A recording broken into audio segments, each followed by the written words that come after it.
Hello, my little wordlings. You can hear the pudgy puppy beside me, and he's snoring, and I know you haven't heard from me in a while. It's because I suck. I don't think I suck most of the time, but my brain is trying to define it as an objective proof using very questionable scientific discoveries to try to convince me that I suck. There y'all go, giving me that look, treating me like Judas, judging me like Judy. So I could use a pep talk, and since I am in no mood to go seek one out, I'm going to give all of us a pep talk and hopefully this time take my own advice. Maybe I was finally sane. Sometimes it gets hard to pursue creative endeavors. I think most of our creative endeavors are what keep us going, give us a sense of self, express ourselves to the rest of the world. So why is that the thing that we put on the side most often? Is a thing that will tell people who we are and how we feel. Well, maybe deep down we don't want people to know how we feel. Maybe we're upset at the people who look at our art and then think, it's not that good, which they're allowed to do. But then we think, well, if this is a part of me and you didn't like it, then you don't like me. And from an insider's perspective, from what we're doing, it's not mutually exclusive. This book, this picture is me. From the outsider's perspective, though, they are mutually exclusive. You can like the person and not the art. You can like the art and not the person. Which is why I still listen to Marilyn Manson sometimes. Oh. Yeah, The thing is, I didn't want to do anything for 2024. I didn't want to expect anything for 2024. I wanted 2024 just come in like a whisper, sit in the background, mind its own business, and then leave without any drama. But in doing that, I feel like I have to sit quietly with it so I don't stir up any shit. But I can't do that. I'm a shit disturber. Been told that my whole life. And I bet you are too if you're here. So, welcome to the Shit Disturbers Club. Yeah, you too, Marvell. Don't hit the other dog. I've also been binging Adrian Bliss vlogs from like almost 10 years ago. And part of his sign off is always make all the things. And that's when I realized I needed a pep talk because those little words, like, why don't I make all the things? Make some of the things. I gotta make something. Why not me? Why not you? In the background, I don't know if you can see, that is one of those Lego flowers. I did the orchid. I got it for Christmas. And all I wanted to do was do it on my own. I was really hell-bent on doing it on my own. But I got to this one part that I could not figure out. I tried to skip over it, but then it screwed up the other part that was supposed to follow, because with Legos, A is just as important as B all the way to Z. Figured out. You figured out. Yeah, figures it out. You figured out. So if you screw up one, you're going to screw up everything else. I had to ask my husband for help.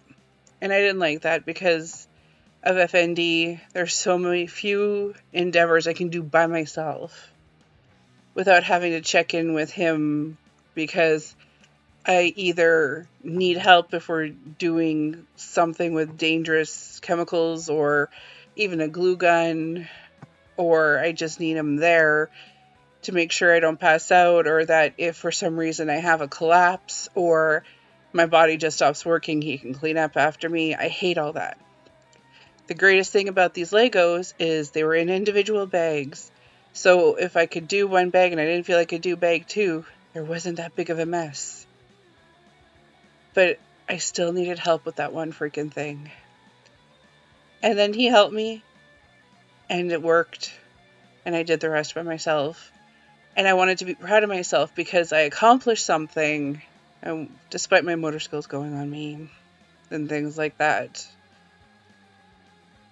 But it's pissing me off that he had to help me. Now, why can't I let that go? So if you can let it go, if you can let go of the fact that you needed someone's help, but ultimately the thing you want got accomplished and you were proud of yourself, then I will try too. We gotta do it together. The irony is delicious that we got to do this independence thing together.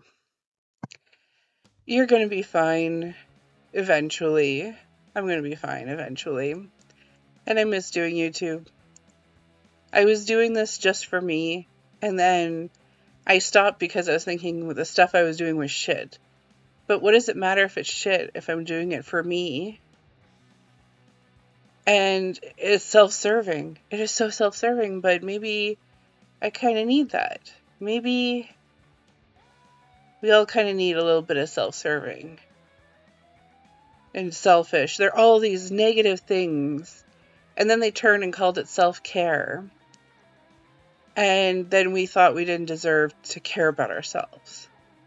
So then we pushed harder. So what else can we call it?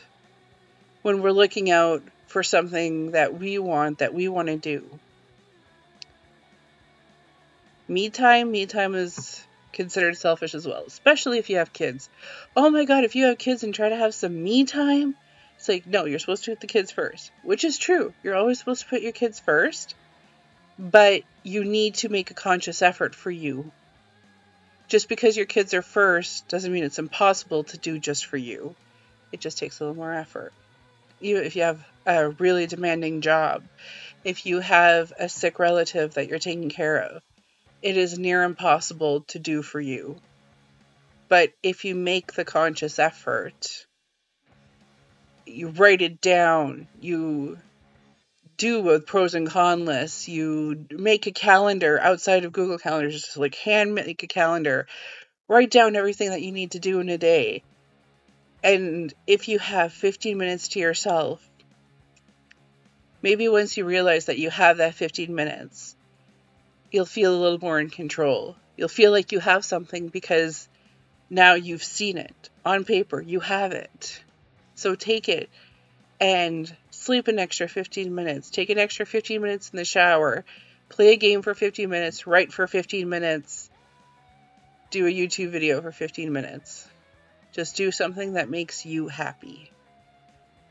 That gets you out there, out of your head. You go, girl. You go, girl. Because your brain's an asshole, just like mine. I hope you guys had a really good holiday season.